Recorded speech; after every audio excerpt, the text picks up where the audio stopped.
Bill Cosby now facing sexual abuse charges. Forget about public opinion. This in the court of law.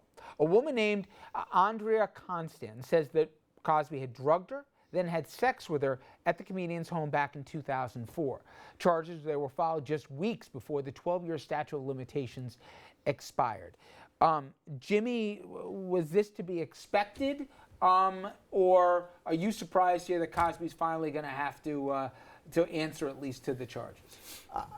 I didn't expect it. I mean, you have here a DA who heard most of this evidence years ago and specifically decided that there was insufficient evidence to proceed. This is a new guy. He just got elected. Now what he's saying is that because of certain admissions made in the deposition, which also happened several years ago, it was his duty to indict. I think that this is just pressure from the public. He had a statute of limitations problem, so like we were talking about. I don't think it's pressure from the public. I just figured, let's go with it, let a jury decide. I'm doing my job, I'm stepping up to the plate, and let all the inconsistencies come out. They don't know what drugs were used. There's so many inconsistencies. I'm surprised. From an evidentiary standpoint, I'm surprised. Mark, do some legal 101 for us. How much of the other claims or prior bad acts, what is and isn't admissible here? Well, this is where they're going to go with this case, obviously, and you can see from the press releases today, they're going to try to put all of this on trial in this criminal forum, because this is the only criminal forum in which the statute of limitations has not run. It's going to depend what will be able to come in on what Cosby's defense is. His defense is going to be, I didn't do it. I didn't drug her, not that I did it by accident, not that I didn't intend to, not that I didn't know. I didn't do it. So if the law is properly applied, none of that nonsense should come in at all. But the DA is clearly going to, and he's admitted as much today, he's going to try to drag all 29 of the all-red people in. You're going to see a parade of accusers, and the tail is going to wag the dog here, and it's going to be a complete circus unless the judge properly applies the law about prior bad acts and exercises great discipline over the trial. The most important person was the judge in this case? I think so, and I think also that you have to look at the timing here, and it's a politically expedient thing to do. Absolutely. Because at the end of the day, if you lose,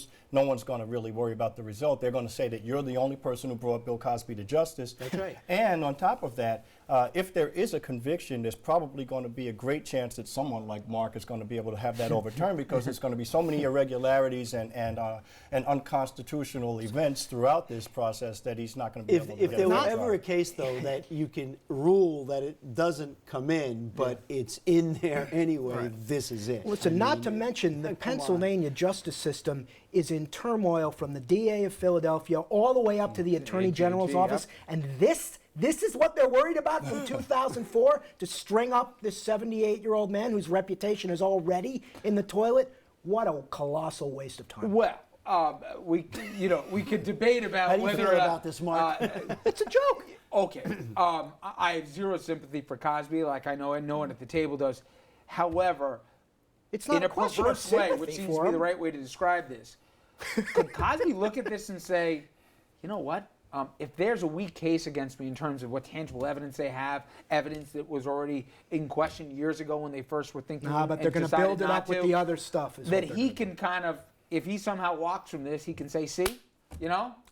He's not feeling good about this. I mean, if there's a way for him to find some solace in You wouldn't terms let of him what near the the future stand. holds. You wouldn't let him testify. Well, he's testified already with the admissions he's made. All of that's going to come in, and he's got a pending defamation suit against half of these. He may have to get up and claim it. He may have to. It's his choice, you know. This is another person with a colossal ego. From what I'm seeing and hearing, you want to not need him.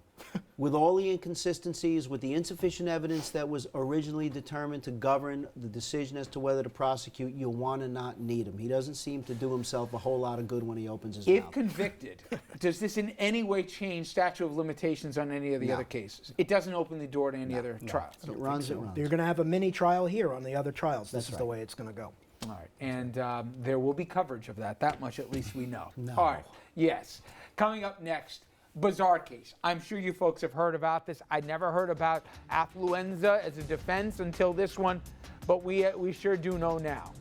This young man killed 4 people while driving drunk. Nobody debates that.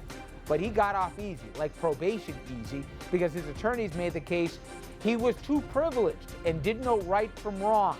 Well, went on the lam, and now he's got to face up here all because of beer pong. Stay with us.